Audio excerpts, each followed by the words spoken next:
शलोम, हम आपका स्वागत करते हैं इस सुसमाचार के कार्यक्रम में जिसका संदेश है चुनाव आपका है। हमारी कलीसिया शलोम इंटरनेशनल फेलोशिप के पासबान रेवरेंड डॉक्टर पॉल से ने आज हमारे साथ परमेश्वर यीशु मसीह के जीवित वचन को बांटेंगे। आए हम मिलकर परमेश्वर के वचन को सुने और आशीषित पाए।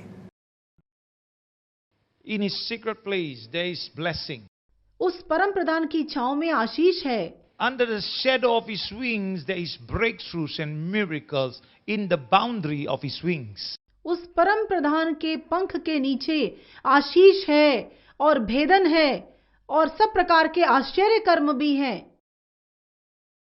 And so the Bible says in Psalms 25 and verses 13, भजन संहिता 25 और वचन 13 में लिखा है, he will spend his days in prosperity and his descendants will inherit the land. वह कुशल से टिका रहेगा और उसका वंश पृथ्वी का अधिकारी होगा। Wow. He will. So I want your mind to be not focused on money, आप अपने मन को रुपयों पर ना लगाएं, but to focus on the word prosperity. समृद्धि इस शब्द पर अपने मन को So लगाएं। in every aspect of your life, you may be blessed. अपने जीवन के हर क्षेत्र में आप आशीषित होंगे। You see, the problem with many of us is when we are blessed financially, we tend to put God a little lower, like the angels created a little lower. You create him to be a little lower than your blessings. देखिए, हम में से बहुत लोग जब आर्थिक रूप से समृद्ध हो जाते हैं, जब बहुत रुपए आ जाते हैं, तो परमेश्वर को हम निचला स्थान देते हैं। So be wise, इससे बुद्धिमान बन जाओ, be honest, सच्चे बने रहो, be truthful, सच्चाई से काम करो, be open, खुले मन के हो, that God can see through you and make right the wrong, that you can be covered and be blessed, that your descendants may be blessed. जब परमेश्वर अपने पंखों की आड़ में आपको छुपा के रखेगा और आपको आशीषित करेगा, तो आपका जो वंश है वह भी बहुतायत से आशीषित हो जाएगा।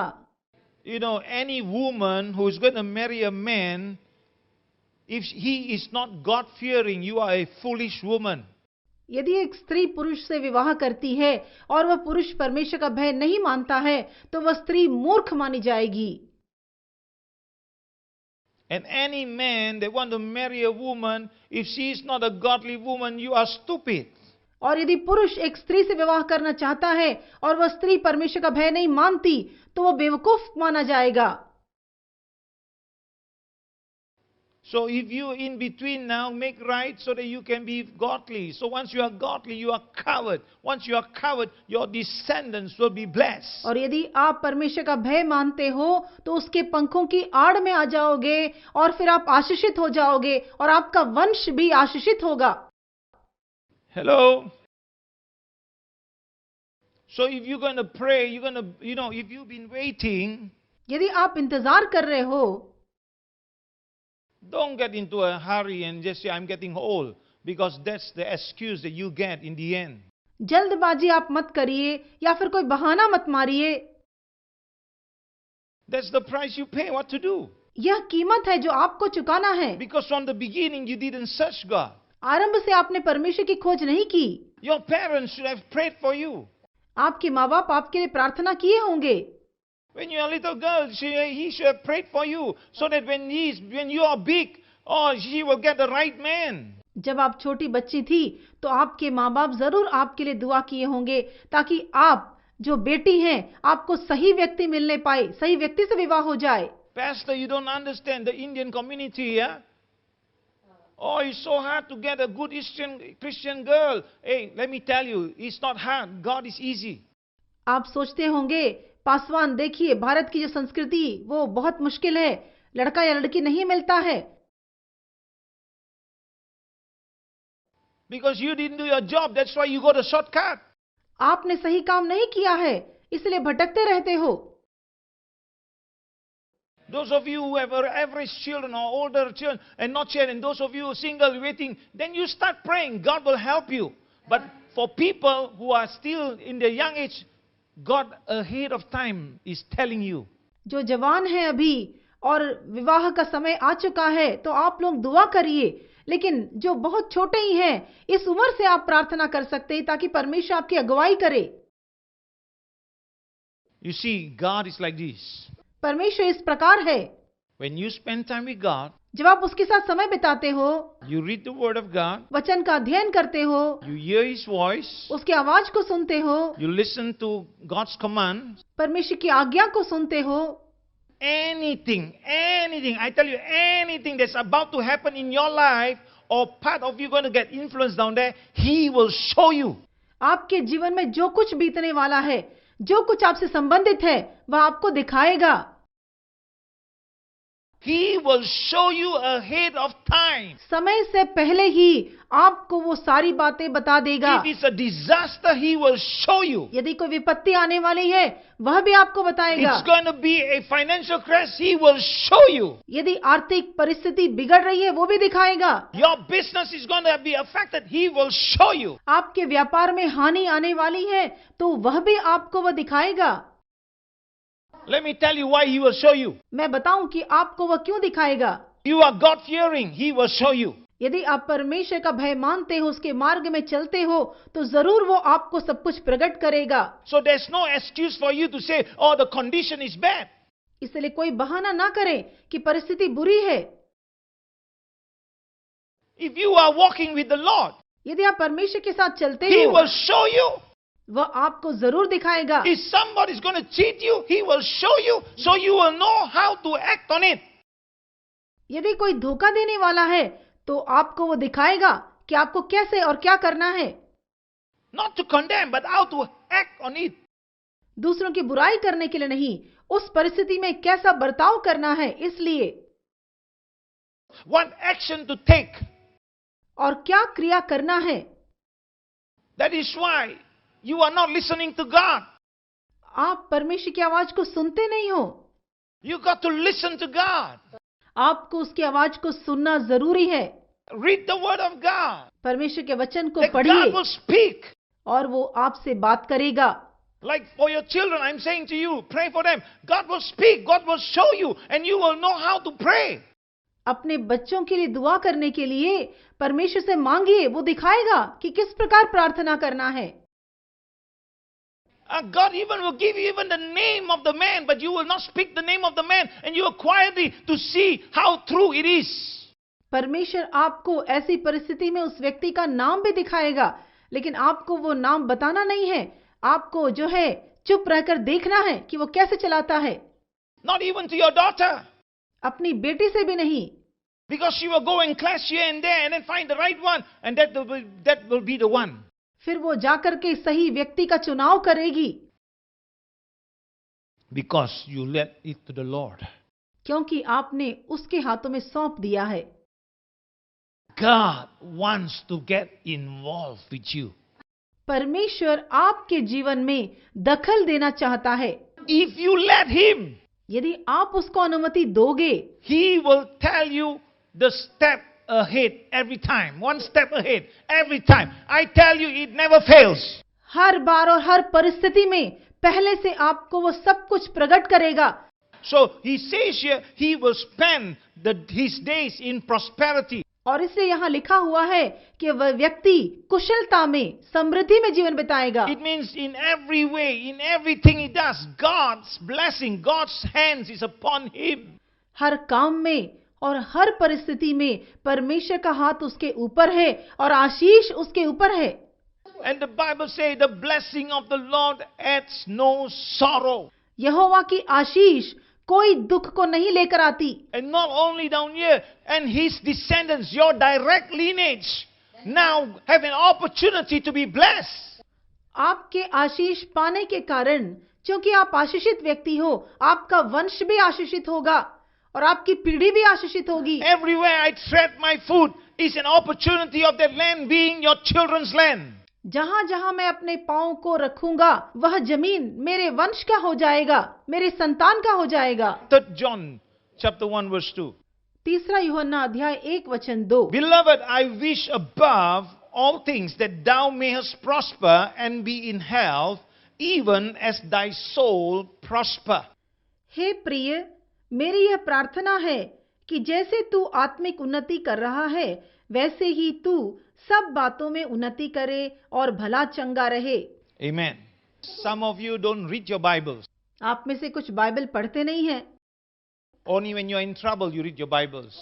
जब संकट में पढ़ते हैं तब बाइबल को पढ़ते हैं। Or you look at your electronic Bible which you forget all the time, so you go easily and find. Look at us. We read at our Bible, we read our electronics, but we keep our Bible, we read it, we embrace it, we make it flesh and blood.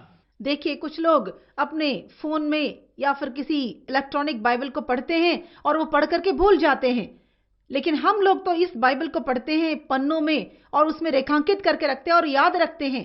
Come on, you have to have a physical Bible. Memorize your scriptures so you have the power of God within you.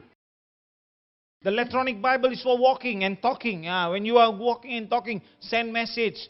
God loves you. Okay. यदि आपके पास Bible है, पुस्तक है, तो आप उसको पढ़िए, उससे प्रेम करिए। इलेक्ट्रॉनिक बाइबल का भी उपयोग करिए, चलते समय और बाहर जाते समय उसका उपयोग करिए। By you carrying a Bible, can people know that you are a Christian? आप बाइबल को हाथ में ले जाओगे तो लोग जानेंगे कि आप मसीही हो। Now that they know you are a Christian, you have to perform a lifestyle of Christianity. मसीही लोगों के समान आपको जीना चाहिए। I know electronics are convenient in the bus, in walking around, meeting people, no problem. But come home, come to church, have the physical Bible, open your Bibles. बाहर जाते समय में, यात्रा करते समय में, लोगों से मिलते समय आप इस इलेक्ट्रॉनिक बाइबल को रखिए, लेकिन जब कलीसिया आते हैं, घर में रहते हैं, तो इस पुस्तक बाइबल को रखिए हाथ में। I'm preaching to you because I'm telling you some things in the spirit that you are doing that you must make right. मैं आपको ये सब बातें इसलिए कह रहा हूँ क्योंकि आप लोग जो काम करते हो उसके बारे में मैं आपको बता रहा हूँ, आत्मा में होके कहता हूँ। Can you imagine somebody talking to you क्या आप कल्पना कर सकते हैं and sit down और बैठकर and talking to you like that and you standing up? मैं बैठकर ऐसे बात करूं और आप खड़े रहो। Where is the Christian authority? मसीही अधिकार कहाँ गया? Where is the Christian love? मसीही प्रेम कहाँ गया? Oh my God, you are not a yesterday Christian. You are years of follow Christian. आप कल के मसीही नहीं हो, आप वर्तमान मसीही हो। My God, that's your behavior. That word is not penetrating in you. ये आपका स्वभाव है, ये आपके अंदर प्रवेश नहीं करता है। You're upset, so you got an excuse to make a lot of noise. I'm sorry, there's no Christianity in there. आप निराश हो इसलिए आवाज करते हो, मैं तो कहता हूं कि उसमें कोई मसीहत नहीं है। If you are a Christian, you're upset, you can talk it out nicely. यदि आप किसी मसीही से निराश हैं तो आप जाकर उससे बात कर सकते हैं। So that thou mayest prosper and be in health. ताकि आप जो है समृद्ध हो जाएं और अच्छे स्वास्थ्य में जिए। Be in health even as your soul prospers. जैसे आपका मन उन्नति करता है वैसे सारी बातों में उन्नति करें। God say you can be angry but don't let the sun go down. परमेश्वर कहता है कि आप क्रोधित हो सकते हैं लेकिन सूर्य अस्त होने से पहले। Means you settle the case. You settle the matter not with hot air but with cold water. मतलब कि सूर्य अस्त होने से पहले उस बात को दूर कर दीजिए, क्रोध को दूर कर दीजिए। So that you may live in good health. ताकि आप स्वस्थ जीवन जी सको। And your soul to prosper. Soul, mind, your mind must be healthy. ताकि आपका मन, आपका प्राण स्वस्थ रहे और आप कुशल से जीवन जियो। If your mind must be healthy, your conscience must be healthy. यदि आपका मन स्वस्थ होना है तो आपका विवेक पहले स्वस्थ रह जाए। That is why he says, if the soul is not prosperous, all the money in the world cannot save you. इसीलिए यदि आपकी आत्मा उन्नति नहीं करती तो संसार का सारा धन भी आपको नहीं बचा सकता। You know, in the Amplified, he said, beloved, I pray that you may prosper in every way. Amplified Bible में लिखा है कि हे प्रिय, मैं तुम्हारे लिए प्रार्थना करता हूं कि तुम अपने जीवन के हर क्षेत्र में समृद्ध हो जाओ। Wow, can you imagine every area? Come on, be matured, man. जरा कल्पना करके देखिए, जीवन के हर क्षेत्र में आप परिपक्व हो जाइए। Church, you know, God wants to bless you. परमेश्वर आपको आशीषित करना चाहता है। That's why He created the universe. इसलिए तो सारे संसार की सृष्टि उसने की है। He created the universe. He created Adam and Eve. He put them in Eden. He put 1,000 trees, 2,000 trees, 5,000 trees. I do not know. सारे संसार की सृष्टि करके आदम और हवा को उसने बनाया, अदन की वाटिका बनाया और वहां हजारों पेड़ पौधों को रखा, उसके बीच उनको रखा। And then only He said, don't touch one. इसके बाद कहा कि उस एक पेड़ को बस मत छुओ। Don't touch one. I give you 999. 9,099,999. 999 crore मैं तुमको देता हूं, But don't touch that one. लेकिन एक पेड़ को मत छुओ। Enjoy everything. Be fruitful. Multiply. There's more than enough for everybody. बहुत आनंदित हो जाओ, सब कुछ खाओ पियो और खुश रहो। But no, they have to touch that one because they are so greedy. लेकिन वे उस पेड़ को छूना चाहते थे क्योंकि वे बहुत ही लालची थे। Psalms 35 verse 27. भजन संहिता 35 वचन 27। Let them shout for joy and be glad that favor my righteous cause. Yea, let them say continually, let the Lord be magnified, which had pleasure in the prosperity of His servants. जो मेरे धर्म से प्रसन्न रहते हैं वे जय जयकार और आनंद करें और निरंतर कहते रहें, यहोवा की बड़ाई हो जो अपने दास के कुशल से प्रसन्न होता है। So, let the Lord be magnified, which had pleasure in your prosperity. If you are blessed, God is so excited. यहोवा की बढ़ाई हो जो अपने दास के कुशल से प्रसन्न होता है। आप कुशल हो, धनवान हो तो परमेश्वर खुश हो जाता है। Why? Because you are dealing with the righteous cause. You are doing the righteous things. You are walking in the righteous way. When the church needs help, you are there to give. When the church needs to help the poor, you are there to give. When the church needs to build, you are there to do. You are doing all the righteous cause. When the church needs to clean up the toilets, you are willingly going. Oh, can you give? Oh, the church is not enough funds. Can you please give me some? Oh, that is not righteous cause. That is different thing. परमेश्वर आपके काम से बहुत खुश होता है। जब आप धनवान हो जाते हो तो परमेश्वर बहुत ही खुश होता है, क्योंकि हम उसके दास हैं और हम लोगों को जब धन मिलता है हम लोग सही तरीके से उसका उपयोग करते हैं। कलीसिया में जब जरूरत हो, कलीसिया जब दूसरे गरीब लोगों की मदद करना चाहती है तो भी हम उनको रुपए देते हैं, और दूसरा कोई भी भलाई का काम करना चाहे हम देने के लिए तैयार हो जाते हैं। If He is your God and He takes pleasure in your prosperity, when you look after His work, don't you think the Father will look after you in everything that you want to do? यदि वो आपका परमेश्वर है और आप उसके काम में आगे बढ़ते हो, तो क्या आप समझते हो जब आप ही ऐसा कर सकते हो तो आपका वो पिता है, तो क्या वो आपकी आवश्यकताएं पूरा नहीं करेगा? Amen. Can you imagine? The problem is you looking at your financial status. जरा कल्पना करके देखें, आप लोग अपनी आर्थिक परिस्थिति को ना देखें। But this is tough, but you buy a new car. ये बहुत पुराना हो गया है, इससे कैसे काम चल सकता है? अब तो मैं बिल्कुल इसको नहीं चला सकता, मैं नया खरीदना चाहता हूं।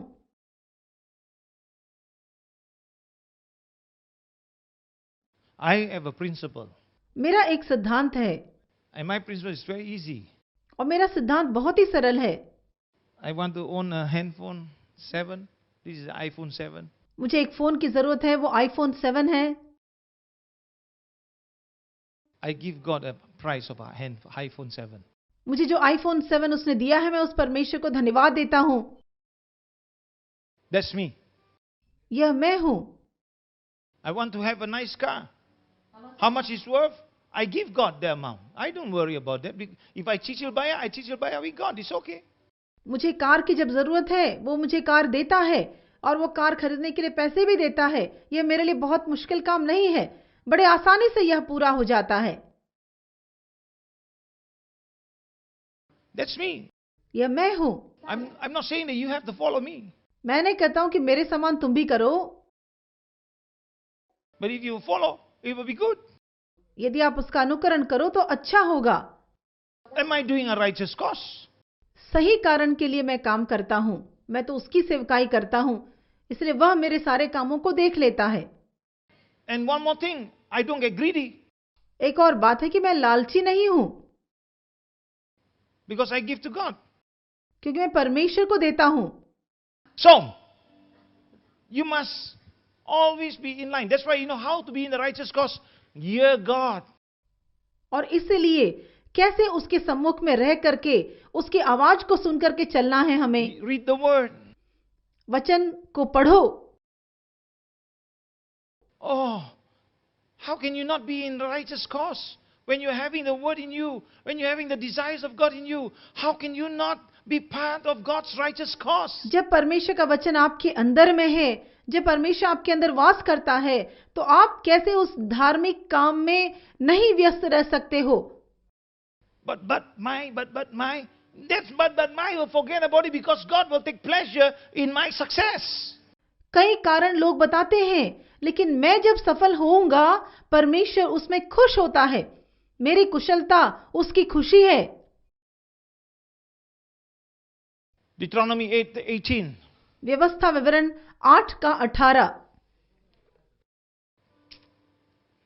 Thou shall remember the Lord thy God. Thou shall remember the Lord thy God. Remember the Lord your God. How? परंतु तू अपने परमेश्वर यहोवा को स्मरण रखना। कैसे उसको स्मरण कर सकते हैं? How? In everything that you do, remember the Lord. सारे काम जो आप करते हो, उसमें उसका स्मरण करो। Everything I do unto the Lord. जो कुछ मैं करता हूं, परमेश्वर के लिए ही करता हूं। वाह, क्या तो अद्भुत परमेश्वर का वचन है। हम विश्वास करते हैं कि पवित्र आत्मा के द्वारा आपको वचन स्पष्ट रीति से समझ आया होगा। अगर आप इस सेविकिया से आशीषित हुए हैं और आप आशीष का कारण बनना चाहते हैं, तो कृपया आपके दान अर्पण को इस अकाउंट पर जो स्क्रीन पर दिखाया जा रहा है उस पर भेज सकते हैं। यदि आपके पास परमेश्वर का वचन को सुनने के बाद एक गवाही है या एक टिप्पणी है, तो कृपया हमें ईमेल भेजिए। यदि आपको कोई भी प्रार्थना विषय है तो कांटेक्ट नंबर पर हमें संपर्क जरूर करिए। अगले सप्ताह इस समाचार के कार्यक्रम चुनाव आपका है, देखना ना भूलिए। हम प्रार्थना करते हैं परमेश्वर यीशु मसीह के अनुग्रह हम सब पर बनी रहे। आमीन।